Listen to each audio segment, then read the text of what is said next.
Olá, seja bem-vindo a mais um BBcast. Hoje vamos para perguntas e respostas, algo muito importante que acontece diariamente na prática clínica de quem tem consultório como eu. Vou responder as principais dúvidas dos pais em relação ao que vai acontecer com os bebês, como que vai acontecer a sessão, o que eu vou fazer, o que está acontecendo que o bebê precisou de uma sessão de osteopatia. O que é um osteopata? A verdade é que muitas pessoas nem sabem, nem nunca ouviram falar sobre esse termo.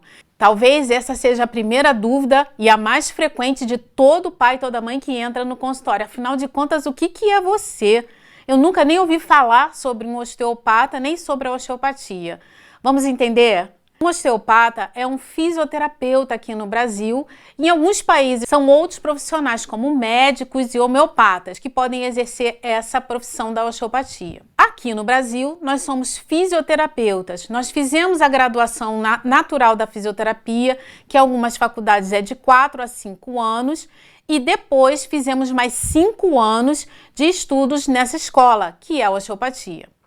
A osteopatia é considerada uma medicina complementar. Ela faz parte do protocolo da saúde complementar do Brasil, bem como a homeopatia, a acupuntura e inúmeras outras escolas. O que um osteopata faz? Nós tratamos com uma exclusividade através das mãos.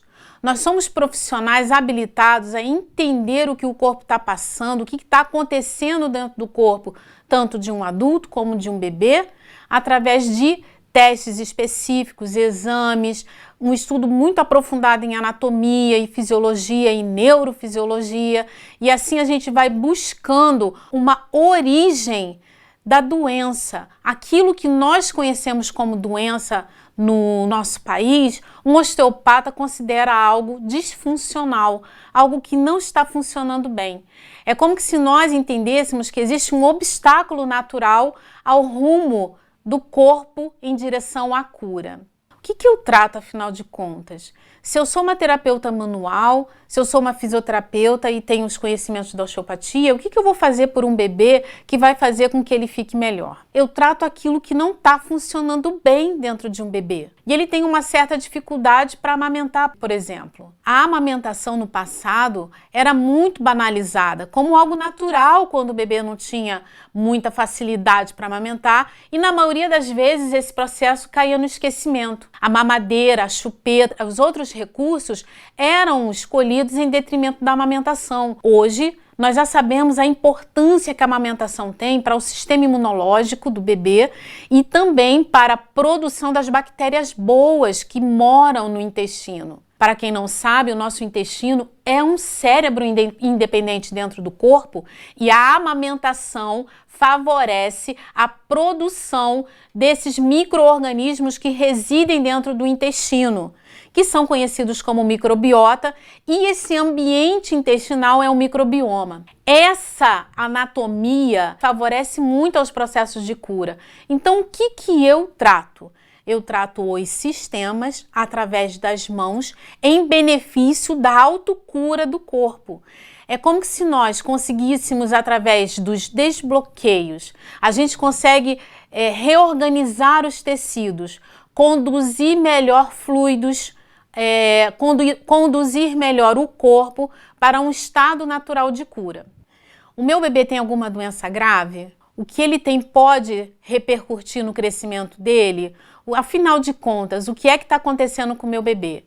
Essa também é uma grande dúvida no consultório. Eu percebo uma apreensão muito grande porque, afinal de contas, estamos falando de uma criança. E o universo infantil hoje ele vem cercado de muita informação oferecida pela tecnologia e internet. As mídias ajudam e muitas vezes também atrapalham no que diz respeito à informação. Então é comum que a mãe chegue com essa pergunta: o que o meu bebê tem é grave? Ele pode vir a ter algum problema muito mais sério?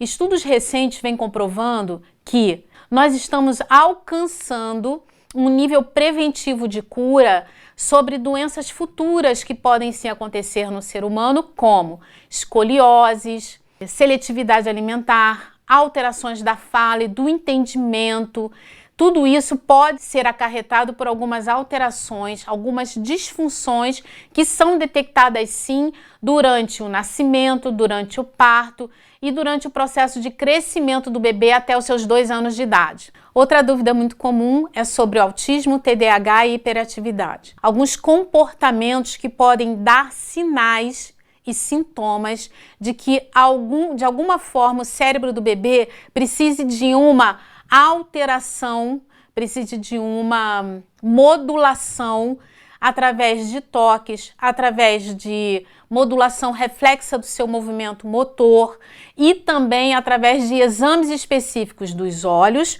bem como dos movimentos corporais. Hoje nós temos testes que evidenciam que, ao longo do desenvolvimento até o período de 6 meses a 2 anos, é possível detectar alguns sinais, sim, de autismo e de TDAH através desses exames. O principal é encontrar um profissional adequado para fazer esses exames. Existem profissionais especializados nisso e uma das principais áreas é a oculomotricidade, o sistema auditivo ou o sistema vestibular, a boca, a língua, que são sistemas de avaliação tanto da área da pediatria, da odontopediatria, da consultoria de amamentação e da fonoaudiologia, e o movimento corporal como um todo, que é da área da fisioterapia, da pediatria e dos profissionais que cercam essa área. Lembrando também da neuropediatria, porque nós não estamos falando de um universo que se restringe unicamente ao autismo, mas também às doenças neuropediátricas que já podem sim dar alguns sinais através do nascimento e dos próximos meses do nascimento. Todo bebê que chora está sentindo dor? Essa é uma pergunta que exige conhecimento da ambiência da família, conhecimento de como é o estilo de vida da família. Quando um bebê chora muito, é necessário que a gente observe. Normalmente, um bebê ele vai chorar por alguns motivos específicos. Fome, sono, número 1, número 2, gases, cólicas. Normalmente, essas são as histórias que podem levar o bebê ao pediatra. Um bebê que se contorce muito e chora após a amamentação, um bebê que depois do sono chora e um bebê que passa longos períodos do dia chorando muito, indico sim que procure o profissional da área da saúde para fazer uma avaliação. O tempo de tratamento depende realmente de quanto tempo o bebê tem, ou seja, a idade cronológica do bebê. Muitas vezes nós recebemos um bebê prematuro, então ele tem a idade corrigida agregada à idade cronológica. Nós temos bebês que chegam muitas vezes com 6, 7, 8 meses, que já estão passando por várias experiências. Então o tempo de resultado depende primariamente da precocidade em que ocorre a busca pelo atendimento, a natureza biológica da disfunção que está acontecendo com o bebê, ou seja, é uma plagiocefalia, ou seja, as alterações do diâmetro da cabeça, está agregada a algum torcicolo, esse bebê tem algo relacionado a assimetrias faciais corporais, ele tem comprometimento dos reflexos neuromoduladores. Através de uma avaliação, nós podemos conversar com a família e assim alinhar o pensamento em relação ao melhor prognóstico. O tempo biológico de um bebê é diferente de um tempo biológico de um adulto. As respostas são muito mais rápidas e muito melhores quando há participação ativa da rede de apoio. Essa rede de apoio primária, nos primeiros 28 dias, são a família, o papai e a mamãe e as pessoas mais próximas do núcleo familiar. Depois, todos os profissionais conectados à disfunção específica do bebê, fonoaudiólogos, consultores, até mesmo a doula que participou do processo ativo do parto, ela também fez parte desse processo como um tratamento. E assim, escolher o melhor tempo de tratamento vai depender de alguns fatores sim. Assimetrias cranianas e capacete. É uma dúvida, talvez a dúvida mais comum, porque cerca de 70% dos pacientes hoje, de muitos colegas e até meus, eles recebem bebês com assimetrias cranianas. As assimetrias cranianas, como o próprio nome diz, falam de um crânio que não está simétrico, um crânio que sofreu algum tipo de assimetria.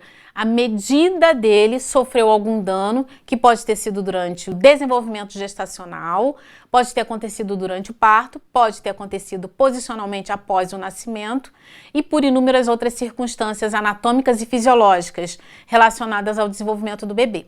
Se o bebê vai precisar o capacete ou não, vai depender sim desses fatores e vai depender principalmente do tempo. O tempo de um bebê é rápido. O tempo de um bebê vai falar da velocidade e da necessidade de usar ou não um capacete. Há pouco tempo atrás eu recebi uma mãe de um bebê de 11 meses com indicação para usar o capacete buscando o trabalho da fisioterapia e da osteopatia. Um bebê com 11 meses já tem o fechamento das fontanelas, de algumas das fontanelas da cabeça. E o que são fontanelas? Fontanelas, gente, são aquelas linhas que nós temos na nossa cabeça. Nós adultos temos elas mais unidas já, mas o bebê tem algumas que estão ainda em crescimento, se unindo. Essas fontanelas, a partir do 6º, 7º e 8º mês, se tornam mais definidas, mais unidas e assim a indicação do uso do capacete vai se tornar mais necessária. Quando o bebê já fica com mais idade, após 9, 10 meses, a indicação do capacete vai precisar realmente da avaliação das pessoas que são responsáveis pela produção do capacete para oferecer a melhor resposta para a família se o capacete vai ou não oferecer o resultado esperado para aquela idade do bebê. Quanto mais cedo procurar o atendimento do profissional adequado, melhores serão os resultados. Insônia. Todo mundo fica pensando que insônia só acontece com adulto. Não, gente, insônia também acontece com bebês. A insônia hoje tem sido, talvez, um dos dados que mais me assustam no consultório quando o assunto é o relaxamento do corpo de um bebê.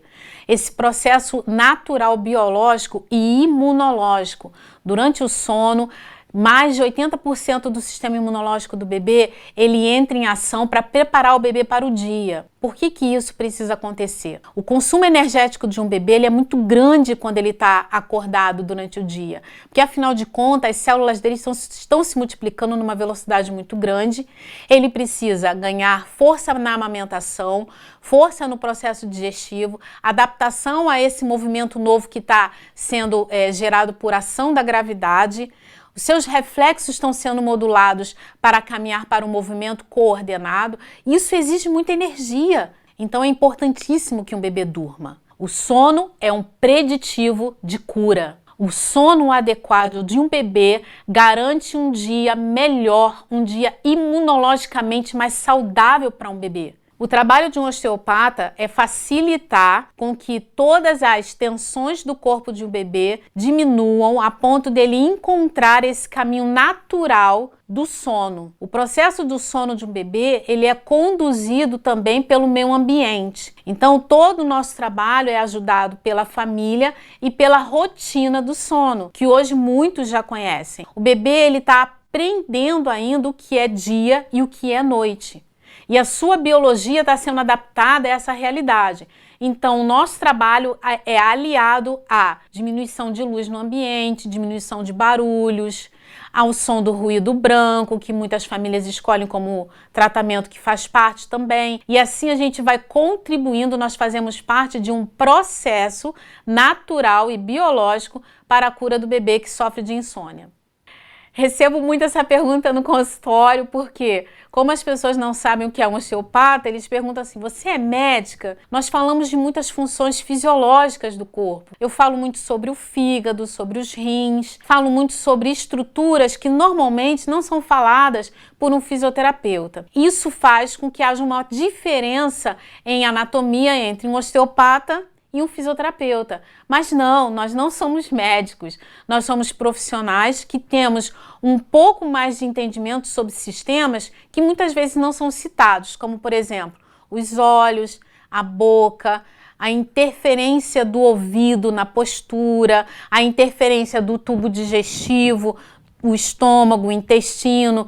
Todas essas estruturas são muito comuns para nós osteopatas. E a fisiologia de como isso tudo funciona faz com que a gente induza a família a entender que o sistema motor, o movimento do bebê é facilitado se o sistema interno de um bebê também funciona, como todas as estruturas que eu citei. Espero que vocês tenham gostado, curtam, compartilhem, tenho certeza que muitas dessas dúvidas muitas famílias têm e assim a gente pode ajudar mais famílias a entenderem muito mais sobre esse universo maravilhoso que é o universo da pediatria.